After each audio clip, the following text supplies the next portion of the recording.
Ode on a Grecian Urn.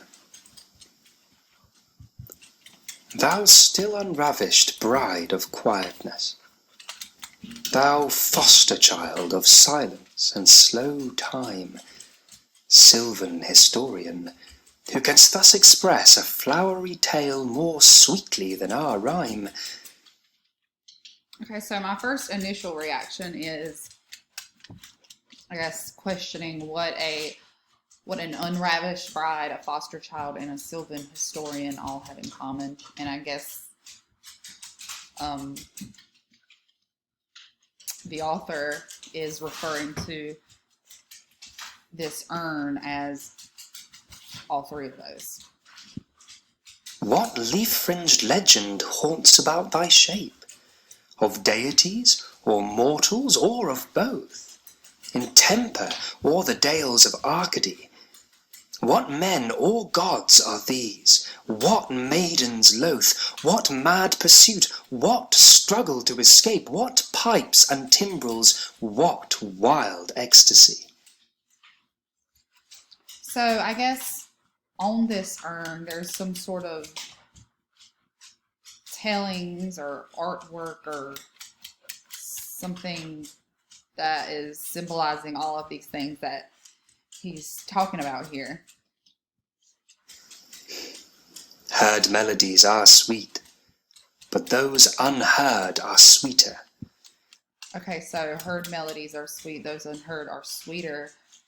Could mean that the urn itself, with whatever is inscribed on it or illustrated on it, that is, you can't hear it, but you can see it.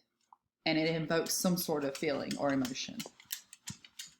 Therefore, ye soft pipes, play on, not to the sensual ear, but more endeared pipe to the spirit. So again, not to the sensual ear, but pipe to the spirit. Again, you can't hear what is on this urn, but you can see the illustrations or whatever it may be. And that, again, will invoke some sort of feeling, some sort of emotion. It tells some kind of story. Is of no tone. Fair youth beneath the trees, thou canst not leave thy song, nor ever can those trees be bare. Bold lover, never, never canst thou kiss, though winning near the goal. Yet do not grieve, she cannot fade, though. So here I feel like it's sort of symbolizing how the stories etched in this urn or illustrated on this urn are sort of frozen in time. They're like everlasting and timeless. So wherever they are at the point in the illustration, whatever point they're at, it'll be there forever. Thou hast not thy bliss, forever wilt thou love, and she be fair. Ah, happy, happy boughs, that cannot shed your leaves, nor ever bid the spring adieu, and happy melodist, unwearied, forever piping songs forever new.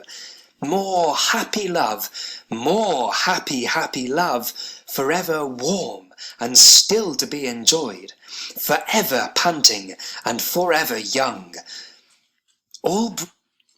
So I feel like he obviously says happy a lot, and he's referring to how this artwork or illustrations, whatever's on this urn, it illustrates beauty and happiness, and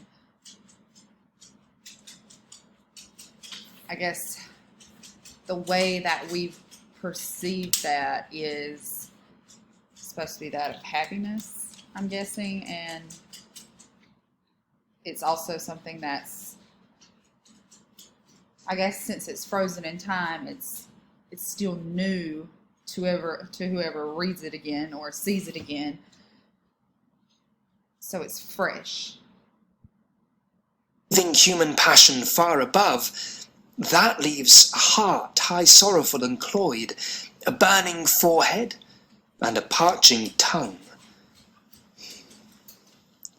Who are these coming to the sacrifice? To what green altar, O mysterious priest, leadst thou that heifer lowing at the skies, and all her silken flanks with garlands dressed? What little town by river or seashore or mountain built with peaceful citadel is emptied of this folk this pious morn? And little town, thy streets forevermore will silent be. So he's talking about the town and the streets will forevermore be silent.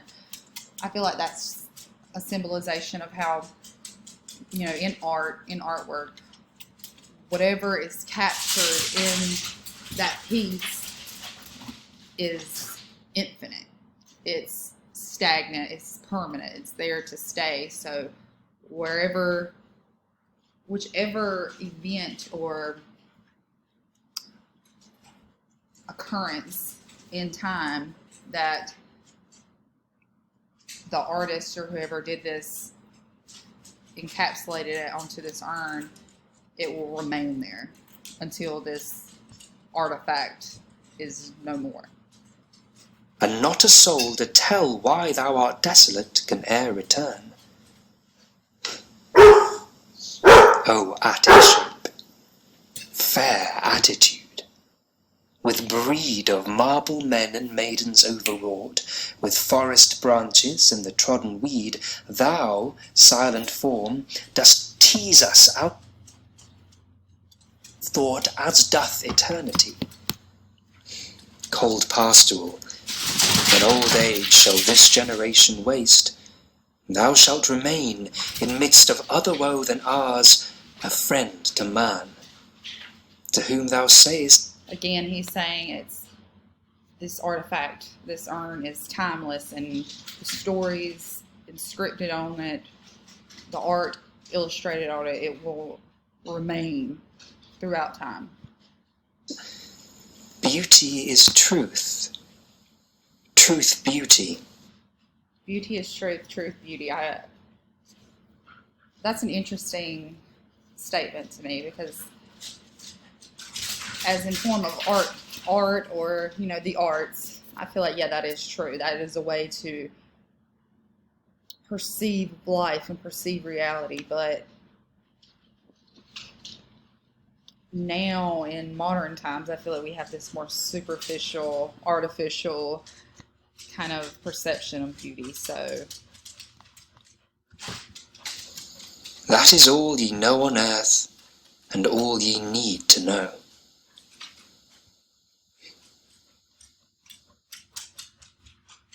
that is all we know on earth and all we need to know.